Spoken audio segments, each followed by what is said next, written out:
Les amis, aujourd'hui on se retrouve pour le deuxième épisode de la rénovation de la 4L. Au programme, des montages du moteur, des trains et du système de freinage. Alors comme vous pouvez le voir, au moment de l'intro, le démontage a déjà bien avancé puisque le moteur est sur une palette à droite et il me reste plus qu'une partie du train avant et le système de freinage à démonter. Mais vous en faites pas, je rembobine et je vous montre tout dans tous les cas. Bon, par contre, je vais peut-être pas bricoler dans cette tenue, hein, on est d'accord. Bon allez, wow. Mode bricoleur activé.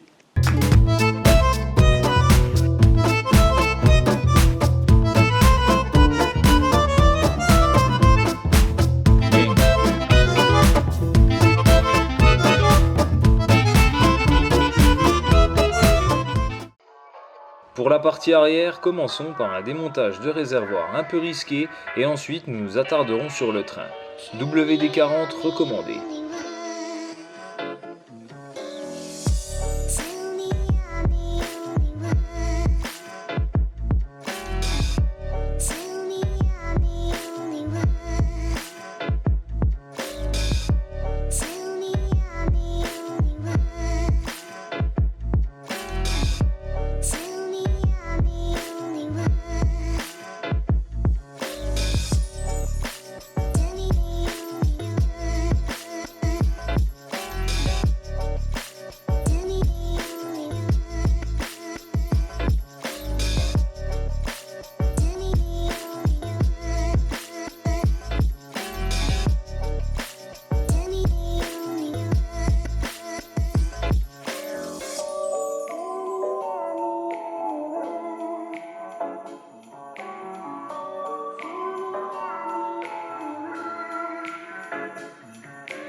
J'ai oublié de vous filmer le démontage des 3 vis du palier extérieur. On peut le voir ici à l'extrémité du longeron.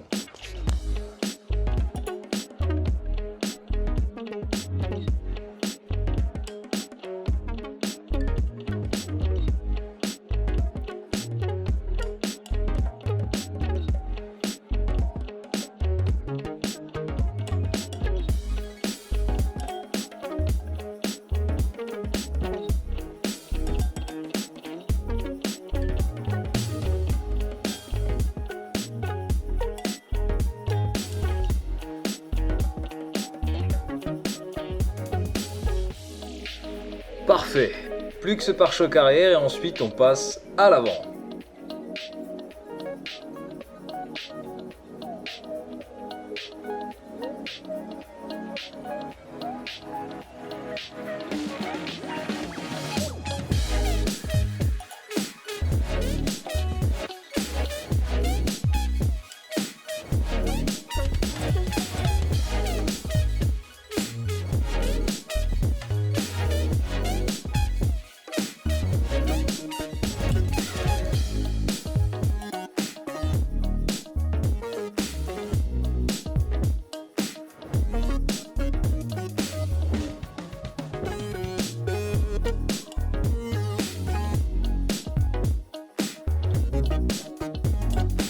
La crémaillère, maintenant le radiateur. L'objectif est simple, libérer le moteur pour pouvoir l'extraire. Il faut aussi penser au cardan.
Toutes les vis des supports moteurs sont desserrées.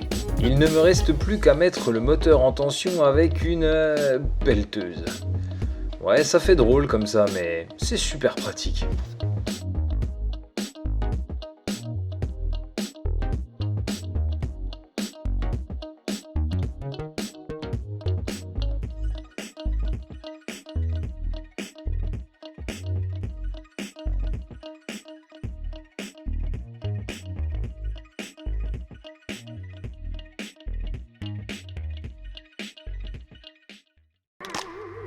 Nous sommes presque au bout.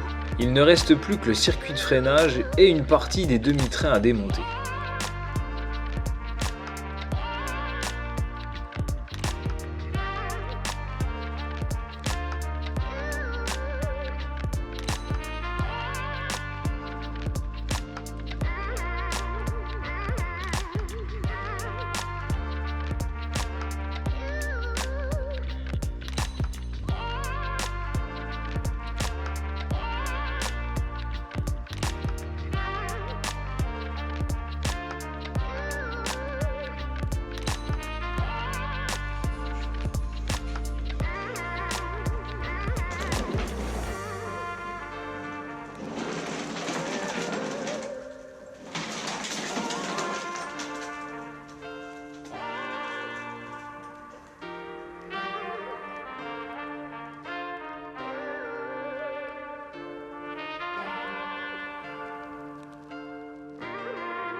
Voilà les amis, comme vous pouvez le constater, la mise à nu du châssis, c'est fait.